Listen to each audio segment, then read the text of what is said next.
बहुराष्ट्रीय कंपनियों का सबसे बड़ा हथियार है कृषि बाजारों को कंट्रोल करने के लिए हाइब्रिड बीज। हाल के वर्षों में वैज्ञानिक जेनेटिकली मॉडिफाइड हाइब्रिड्स बना रहे हैं बायोटेक्नोलॉजी की मदद से, ताकि पौधों के जीन की पहचान करके उनको कीटकों के प्रतिरोधी बनाया जा सके, उत्पादन किया जा सके। कीड़े की प्रतिरोधी बीटी कपास में किया गया था। बैक्टीरियम बेसिलस बीटी के उपभेद विभिन्न विषाक्त पदार्थों का उत्पादन करते हैं जो कीड़ों के लिए हानिकारक होते हैं, और बीटी विषाक्त पदार्थों में जीन कोडिंग पौधे में एक प्राकृतिक कीटकनाशक का उत्पादन करती है। लेकिन कीटकों से बचाने के लिए जीएम फसलों के पौधों में उत्पादित जो टॉक्सिन्स होता है वो जीएम फसलों की जैव सुरक्षा के संबंध में एक गंभीर विवाद खड़ा कर दिया है। इससे यूरोप और अन्य देशों में एक प्रमुख राजनीतिक और सांस्कृतिक बहस छेड़ दी है, जिससे वैश्विक स्तर पर कृषि निर्यात को खतरा पैदा हो गया है। भारतीय बीज कॉर्पोरेट्स और बहुराष्ट्रीय कंपनियां मुख्य रूप से उच्च मूल्य वाली जीएम फसलों पर ध्यान केंद्रित करती है।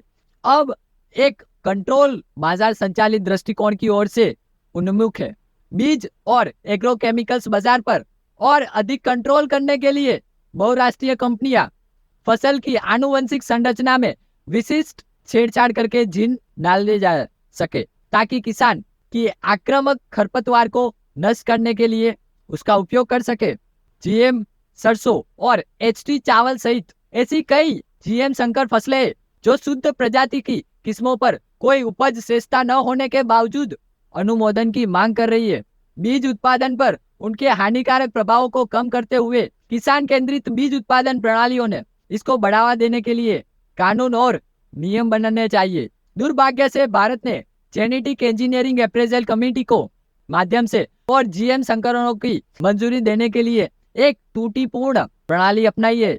पर्यावरण समिति, वन और जलवायु परिवर्तन मंत्रालय के तहत बीज उत्पादन प्रणाली पर सीधे नियंत्रण के बिना कार्य करती है। इसने बीटी कॉटन के बाजारों पर कंट्रोल करने के लिए बहुराष्ट्रीय कंपनियों का पक्ष लिया है।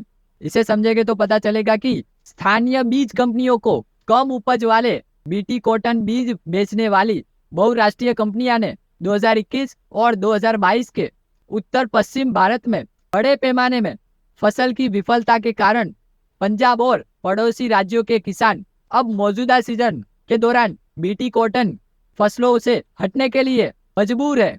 पिछले साल बहुराष्ट्रीय कंपनियां केंद्र सरकार से लॉबिंग करने और वैज्ञानिक तथ्यों का तोड़ मरोड़ कर पेश करने के लिए के बाद अब उसकी उपज वाली जीएम सरसों के लिए मंजूरी पाने में कामयाब रही। यहाँ तक कि सरसों के पारंपरिक संकरण कुछ शुद्ध किस्में RH725 और RH749 आदि की तुलना में कम उपज देते हैं।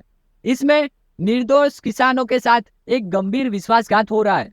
रशिया ने यूएस कॉर्न सोय प्रोटीन के जो जीएम के पौधे हैं उसको बैन कर दिया है, प्रतिबंध लगा दिया है। भारत को भी अपने नागरिकों के बारे में सोचते हुए यही कदम उठाने चाहिए और अपने यहाँ जीएम बीजों की खेती को बढ़ावा देने की जगह जैविक खेती पर जोर देना चाहिए, ताकि डीपॉपुलेशन का एजेंडा खत्म किया जा सके। वैसे ही भारत में असमय बारिशों ने भविष्य के लिए खाद्य संकट का वातावरण तैयार कर दिया है, ताकि मजबूरी दिखाकर बीजों को इस्तेमाल करने का बहाना फिट किया जा सके। इसे हमें समझना होगा।